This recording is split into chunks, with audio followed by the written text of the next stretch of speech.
겠습니다. 당신과 함께여서 나는 행복합니다. 네, 우리 다시 한번 인사하도록 하겠습니다. 우리 모두 하나 되어 나아갑시다. 네, 저는 개인적으로 이제 하나 된다라는 이 말을 매우 좋아합니다. 하나님을 믿고 또 하나님의 자녀여서 좋아하는 것도 있지만 그 하나라는 그 단어 안에는 우리가 잘 알지 못하고 느끼지 못하는 그 힘이 있다고 생각합니다. 그러다 보니 많은 사람들이 이제 자신이 속해 있는 이제 공동체에서 우리 모두 하나 됩시다 하는 이제 구호를 외치면서 더욱더 단결하려고 하는 모습들을 우리는 많이 볼 수 있습니다. 오늘은 먼저 여러분들에게 영화 한 편을 소개하고자 합니다. 제목은 리멤버 타이탄이라는 영화로 미국 버지니아 주에서 실제로 있었던 이야기를 바탕으로 한 영화입니다. 잘 아시는 분은 알겠지만 미국에서는 이제 미식축구, 격하게 이제 몸을 부딪히면서 하는 미식축구가 가장 인기 있는 프로 스포츠 중에 하나입니다. 특히나 이제 버지니아 주에서는 고교 미식축구가 가장 단연코 최고의 인기 스포츠라고 합니다. 그곳에 사는 사람들에 있어서 이제 고교 미식축구는 자신들의 이제 상과도 같다고 할 정도로 그만큼 인기 있는 스포츠 중에 하나라고 할 수 있었습니다. 1971년 어느 날 이제 그 지역의 이제 교육청이 모든 흑인 고등학교와 이제 백인 고등학교를 통합하라는 지시가 내려오게 됩니다. 그러면서 이제 그 지역은 이제 큰 혼란에 빠지게 되었습니다. 그런 혼란 속에서 이제 흑인 고등학교에 있던 미식축구팀과 그리고 백인 고등학교에 있던 미식축구팀도 이제 하나로 통합을 하게 됩니다. 그렇게 이제 통합이 되면서 이제 흑인 고등학교에 있던 감독이 이제 통합된 팀, 이제 타이탄스라는 그 통합된 고교 팀의 감독을 맡게 되고, 그 다음에 이제 백인 고등학교에 있었던 감독이 이제 그의 밑으로 들어가게 되는데, 이제 여기서 인종에 따른 갈등이 생기게 됩니다.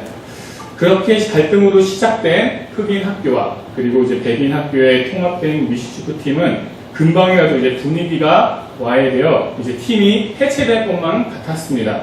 그리고 이제 주변에서도 그렇게 할 거면은 그냥 해체하는 게 낫다. 그냥 우리 찢어지고 각자의 이제 삶의 방향에 나아가서 우리가 살자라고 할 정도로 이제 상황은 좋지 못하게 흐르게 됩니다.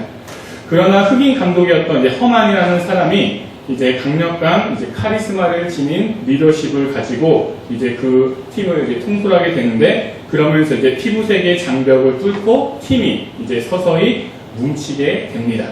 그리고 이제 백인 학교 감독 출신이었던 이제 요스트라는 사람도 허만 감독과 이제 함께 일하면서는 자신과 동일한 미식축구에 대한 사랑과 열정 이상이 그에게 있다라는 그런 공통점을 발견하면서는 이제 서로 협력을 하게 되고, 그리고 선수들 사이에 있었던 그런 피부색이 다른 것에 대한 이제 분노를 함께 시키며 나아가게 됩니다. 그러한 감독과 코치와 그리고 선수들의 노력은 결국 그 팀을 하나의 팀으로 완성을 시켜 나갑니다. 그들에게 있어서 중요한 것은 피부색이 아니라 그 안에 숨겨져 있는 미식축구를 향한 사랑과 열정이라는 사실을 깨닫기 시작했던 것입니다.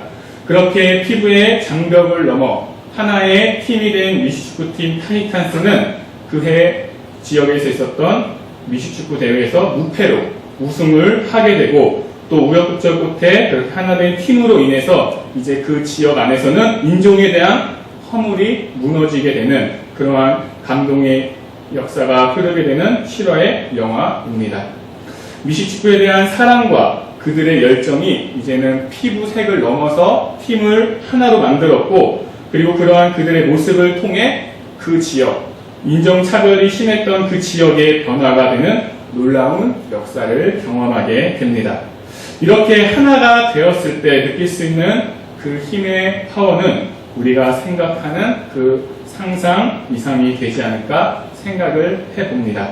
오늘 우리가 함께 읽었던 본문 말씀은 이제 바울이 에베소 교회와 또 그 지역에 있는 성도들에게 그리고 그리스도인들에게 이제 교회가 하나가 되어 나아가야 한다라고 권면을 하는 말씀의 내용입니다. 그렇다면 왜 바울은 에베소에 있는 그 그리스도인들에게 하나가 되어야 한다라고 권면을 했을까 하는 질문을 우리는 던져볼 수 있습니다. 먼저 당시 에베소 상황에 대해서 알아가 보고자 합니다. 에베소는 이제 지중해를 연접하여 이제 수많은 항구를 끼고 있었지만 주요 도로는 이제 수리아와 아시아의 심장부를 향해 길게 뻗어 있는 도시였습니다. 그러다 보니 이제 소아시아의 상업 중심지로서의 입지 조건을 갖춘 이제 전략적 요충지라고 할 수 있습니다. 그리고 에베소는 해상 무역과 육지 무역이 이제 자연스럽게 교차하는 이제 장소가 되다 보니까 자연스럽게 또한 그 해상 무역과 육지 무역이 이제 계속해서 이루어지다 보니 이제 자연스럽게 또 부유한 도시가 되면서 이제 로마의 소아시아의 행정 도시로서의 최적의 장소가 됩니다.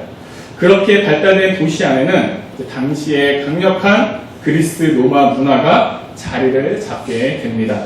그리스 로마의 문화의 큰 특징은 바로 다시 문화입니다. 모든 신을 인정하는 데 있습니다. 특히나 로마는 로마 황제에 대한 숭배를 인정할 경우에 그들이 가지고 있는 신을 모두 인정을 해 주었습니다. 그러나 당시 기독교나 혹은 유대교는 이제 하나님과 예수님만을 참된 신으로 인정을 하였기 때문에 로마가 보기에는 그리 좋은 집단은 아니었던 것입니다. 특히나 또 에베소에서는 이제 종교적으로 이제 아데미 신에 대한 숭배가 가장 인기 있는 신 중에 하나였습니다. 그러한 여러 가지 이제 상황들을 보았을 때 이제 사회적 요인이나 혹은 또 종교적인 요인뿐만 아니라 경제적인 요인에서도 이제 기독교를 거부하거나 또 대적할 수 있는 요소가 될 수 있는 상황이 곳곳에 포진되어 있던 도시가 바로 에베소였습니다. 그러한 위험이 도사리고 있는 에베소였기 때문에 그러한 위험에서 교회가 하나 되어 복음을 지키며 나아갈 것을 바울은 그들에게 권면을 하였던 것입니다. 사랑하는 여러분, 에베소의 도시의 모습이 마치 오늘날 우리가 살아가고 있는 우리의 이 시대의 모습은 아닌지 생각해 봅니다. 경제 발전으로 우리의 삶은 풍요로워졌습니다. 또 다양한 문화들이 또 우리의 삶 깊숙이 또 들어오게 되면서 이제 주님을 멀리하게 되는 요소들이 이제 곳곳에 드러나게 되고 또 사회적으로도 교회를 불신하는 사람들이 많아지면서 이제 교회에 대한 이미지가 많이 떨어져 있는 시대가 바로 오늘 우리가 살고 있는 이 시대입니다. 어려운 환경과 상황 가운데서 오늘날을 살아가는 우리에게 오늘 주님께서는 오늘 말씀을 통해 우리가 하나 되고 또 교회가 하나 되어 나아갈 것이라고 말씀을 하고 계십니다. 오늘 이 시간 말씀을 통해 바울이 말하는 예수님을 믿는 그리스도인으로서 그리고 주님의 교회로서 우리가 어떻게 하나가 되어 나아가야 하는지에 대해서 보고자 합니다. 먼저 그리스도인의 하나됨은 우리 행동에 자비가 있는가에 따라 좌우된다라고 할 수 있습니다. 우리 함께 오늘 본문 말씀인 에베소서 4장 2절 말씀을 다시 한번 공독해 보도록 하겠습니다. 에베소서 4장 2절 말씀을 공독해 보도록 하겠습니다. 모든 겸손과 온유로 하고 오래 참음과 사랑 가운데서 서로 용납하고. 아멘. 바울은 우리의 모습 중에서 먼저 겸손해야 한다라고 말하고 있습니다. 여기서 겸손이라는 단어는 이제 헬라어로 타페이노프 시네인데요. 이는 마음의 겸손을 뜻하는 것으로 이제 다른 사람의 값어치와 진가를 겸손하게 인정하는 것을 나타냅니다. 다시 한번 얘기하자면 상대방을 존중하고 인정을 하는 것을 말하는 것입니다. 또한 자신을 비워 종이 되셨던 예수님의 마음이라고 할 수 있습니다.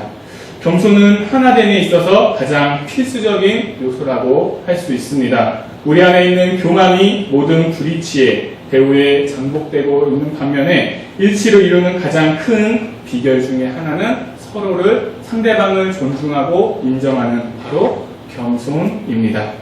우리가 본능적으로 좋아하고 또 잘 지내기 쉬운 사람들은 우리를 존중해주는 사람인 반면에 또 본능적으로 우리가 싫어하게 되는 사람은 바로 우리를 하찮은 존재로 취급하는 사람들입니다. 그래서 우리 안에는 서로 존중해 줄 수 있는 마음, 바로 겸손함이 있어야 하는 것입니다. 또한 바울은 온유하라라고 말하고 있습니다. 혹시 여러분들이 생각하는 온유란 무엇입니까? 흔히 사람들에게 물어봤을 때 이제 온유하다라고 말할 때 왠지 모르게 약하다라는 이미지가 떠오르게 될 때도 있습니다. 그런데 그것은 우리가 잘못 알고 있는 사실입니다. 온유는 약함과 동의어가 아닙니다. 온유는 구하는 반대로 강한 자, 힘을 통제할 줄 아는 사람의 온화함입니다. 이는 강한 인격을 가지고 있으면서 그럼에도 불구하고 자신을 잘 억누르고 또 다른 사람의 종이 되는 사람의 자질이라고 할 수 있습니다. 내가 가진 그런 강함을 무조건 표출하는 것이 아닌 그 힘을 억누를 줄 아는 사람, 그 힘을 이제 다스릴 줄 아는 사람이 바로 온유의 성품을 가진 사람이라고 할 수 있습니다. 이렇게 겸손과 온유는 이제 하나의 한 쌍을 이루게 됩니다. 겸손한 사람이 이제 자신의 개인적인 장점들을 하찮게 생각하듯이 온유한 사람은 자신의 개인적 권리들을 하찮게 생각하기 때문입니다. 그리고 그 다음에 또 4절, 2절 말씀의 다음에 나오는 또 오래 참음과 서로 용납도 자연스럽게 한 쌍을 이룹니다. 오래 참음은 그리스도 안에서 하나님이 우리에게 보여주신 것처럼 편하게 만드는 사람들을 향하여 인내심을 발휘하는 것이고, 또 서로 용납하는 것은 그것 없이는 어떤 집단도 평화롭게 함께 살 수 없는 상호 인내를 말하는 것이기 때문에 서로가 쌍을 이루게 됩니다. 앞서 말한 겸손과 온유, 그리고 오래 참음과 서로 용납, 이 네 가지를 다 포괄하고 있는 것이 바로 사랑입니다. 사랑 안에서 이 네 가지가 가능한 것입니다. 사랑을 포함한 이 5가지가 그리스도인의 그 하나됨을 이루는 기초석이라고 할 수 있습니다. 이것이 없으면 어떠한 외적인 요소에도 견디지 못하지만 강력한 이 5가지의 기초가 놓이게 되면은 눈에 보이는 하나됨이 세워질 수 있다는 소망이 우리 안에 생기게 됩니다. 오늘날을 살아가는 우리의 모습 속에 그리스도의 그 사랑 안에서 겸손과 온유와 또 오래 참음과 서로 용납 등 강력한 이 기초석들이 자리매김하기를 주님의 이름으로 소망합니다. 아멘. 두 번째로 그리스도인들의 하나됨은 바로 우리 하나님의 하나됨에서 생겨납니다. 우리 함께 이번에는 3절에서 6절 말씀을 우리 함께 공독해 보도록 하겠습니다. 3절에서 6절 말씀입니다. 평안의 매는 줄로 성령이 하나 되게 하신 것을 힘써 지키라. 몸이 하나요 성령도 한 분이시니 이와 같이 너희가 부르심의 한 소망 안에서 부르심을 받았느니라. 주도 한 분이시요 믿음도 하나요 세례도 하나요 하나님도 한 분이시니 곧 만유의 아버지시라. 만유 위에 계시고 만유를 통일하시고 만유 가운데 계시도다. 아멘. 네, 우리가 방금 말씀을 읽으면서 이제 하나라는 말이 이제 계속 반복해서 나오는 것을 알 수 있습니다. 4절에서는 성령이 한 분이시기 때문에 몸이 하나다라고 말합니다. 이는 우리를 한 몸으로 통찰시키는 것은 우리가 한 성령을 공동으로 소유하고 있다는 사실입니다. 제 안에 계신 성령이 다르고 여러분들 안에 있는 성령이 다 다른 것이 아니라 우리 안에 계신 성령은 공통된 하나의 성령님이십니다. 그래서 우리는 하나의 성령 안에서 하나가 되어야 합니다. 그리고 우리 그리스도인의 부르심에 속한 한 소망이 있다고 말하면서 주도 한 분이시기 때문에 믿음도 하나요 세례도 하나다라고 말합니다. 이는 주 예수 그리스도는 모든 그리스도인의 믿음과 소망과 세례의 한 대상이기 때문입니다. 우리가 믿는 것은 예수 그리스도이시며 우리가 세례를 받는 것은 예수 그리스도 안으로 들어가는 것이고 우리가 기대와 소망으로 오시기를 기다리는 분도 예수 그리스도 한 분이십니다. 우리 안에 한 소망은 바로 예수 그리스도 한 분이신 것입니다. 그래서 우리는 예수 그리스도 안에서 하나가 되어야 합니다. 6절 말씀을 보면은 하나님도 한 분이시니 곧 만유의 아버지시라 라고 하면서 이제 만유라는 단어가 나옵니다. 이 단어를 이제 고대 몇몇 사본에서는 이제 영어로 in your all 이라고 해서 즉 너희 모두 안에라고 라는 뜻을 가지고 있습니다. 그래서 여기서는 너희 모두 안에라는 뜻은 바로 모든 그리스도인을 의미합니다. 모든 그리스도인들의 아버지 되시며 또 우리에 계시고 우리를 통일하시고 또 그 가운데 계시는 분은 바로 오직 하나님 한 분이십니다. 이처럼 언제나 우리 안에 계시면서 우리와 동행하시는 성부, 성자, 성령 삼위일체 하나님은 한 분이시기 때문에 우리도 하나됨으로 나아가야 합니다. 우리 교회도 하나됨으로 나아가야 하는 것입니다. 우리를 만드시고 구원하시고 언제나 우리와 함께 하시는 분은 한 분 하나님이심을 믿으며 더욱더 하나 되어 나아가는 저와 여기 모인 여러분들 모두가 되시기를 주님의 이름으로 소망합니다. 아멘. 세 번째로 그리스도인들의 하나됨은 바로 우리의 다양한 은사로 풍성해집니다. 모든 그리스도인들이 서로 똑같은 이제 복사본인 것처럼 마치 우리 모두가 하늘의 이제 공장에서 이제 대량 생산된 것처럼 생각해서는 안 됩니다. 반대로 교회의 하나됨은 바로 이 지루하고 단조로운 것이 아니라 다양하고 흥미진진한 것입니다. 이것은 단지 우리의 문화 혹은 기질, 개성이 다르기 때문만이 아니라 바로 예수 그리스도께서 우리의 공동생활을 풍성하게 하기 위해 나누어 주신 서로의 은사들이 다르기 때문입니다. 우리 함께 7절 말씀을 공독해 보도록 하겠습니다.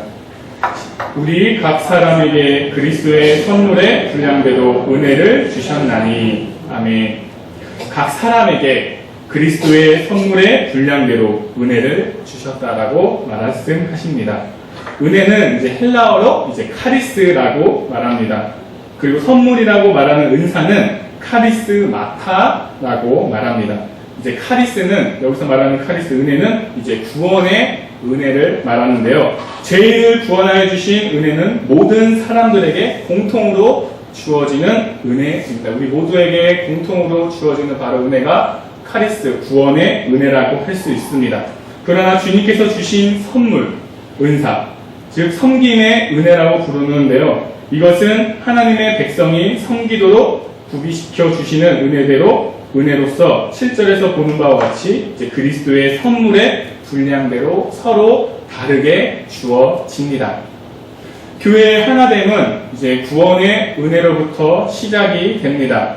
우리는 예수님을 믿는 믿음 안에서 동일한 구원의 은혜를 얻었기 때문입니다. 그러나 우리 각 사람에게 주어진 카리스마타, 선물이 다르다고 해서 우리는 하나됨으로 나아갈 수 없는 것이 아닙니다. 우리가 기억해야 할 것은 바로 우리에게 주어진 그 카리스마타가 서로에게 주어진 것들은 다 다르지만 그것을 주신 분은 바로 예수 그리스도 한 분이시라는 사실입니다. 나의 노력의 결과물이나 내 능력으로 주어진 것이라 생각할 수 있지만 결코 그렇지 않습니다. 나에게 주어진 그 모든 것들은 바로 우리를 사랑하시는 예수 그리스도께서 주셨다라는 사실을 가슴속 깊이 기억하면서 예수 그리스도 안에서 하나 되어 나아가는 우리 모두가 되시기를 주님의 이름으로 소망합니다. 아멘.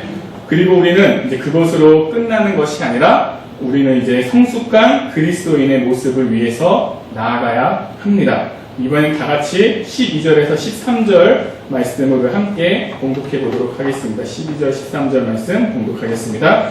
이는 성도를 위하여 온전하게 하여 봉사의 일을 하게 하며 그리스도의 몸을 세우려 하심이라. 우리가 다 하나님의 아들을 믿는 것과 아는 일에 하나가 되어 온전한 사람을 이루어 그리스도의 장성한 분량이 충만한 데까지 이르리니. 아멘. 교회가 가지는 목표는 그리스도가 아니라 말씀을 통해서 우리가 보았듯이 교회 자신이 그리스도를 알고 그리고 믿고 또 그분에게까지 자라남으로써 하나됨 속에서 성장하는 것이라고 할 수 있습니다. 또한 14절 말씀에서 이는 우리가 이제부터 어린아이가 되지 아니하며 라는 말씀을 통해 알 수 있듯이 성숙하게 자라는 것이 교회 전체의 과제이면서 또 교회에 속한 성도들의 과제라는 것을 또한 우리는 기억해야 합니다. 성숙하게 자란 우리의 모습은 초반부에 말씀드렸던 그리스도의 사랑 안에서 겸손과 온유함, 그리고 오래 참음과 서로 용납하는 우리의 모습이 아닐까 생각해 봅니다. 이처럼 하나 되어 성숙하게 자란 우리의 모습은 이제는 사람의 속임수나 간사한 유혹에 빠지지 않고 또 온갖 교훈의 풍조에 들려 요동하지 않게 됩니다. 그래서 우리는 오직 사랑 안에서 참된 것을 하여 그에게까지 자라나야 합니다. 그분은 바로 우리의 머리 되시는 예수 그리스도이십니다. 예수 그리스도 안에서 하나 된 교회와 우리는 그리스도에게서 온몸이 각 마디를 통하여 도움을 받음으로 서로 연결이 되고 또 결합이 되어 각 지체의 분량대로 역사하여 이제 그 몸을 자라나게 하며 또 사랑 안에서 스스로 세워지게 되는 이 놀라운 은혜와 역사를 경험하게 됩니다. 사랑하는 여러분, 교회의 역사를 자세히 이제 들여다보게 되면은 이제 계속해서 이제 교회는 하나가 되기 위한 노력들을 끊임없이 해왔음을 볼 수 있습니다. 그러나 그 결과는 결국 하나 되지 못하고 분열이 되던가 아니면 이전과 같은 모습으로 멈춰 있을 때가 많이 있습니다. 그러한 역사의 모습들을 보면서 왜 교회가 하나 되지 못했을까 하는 궁금증을 가지고 다시금 그 안을 자세히 들여다보면은 그 안에는 예수 그리스도가 없었습니다.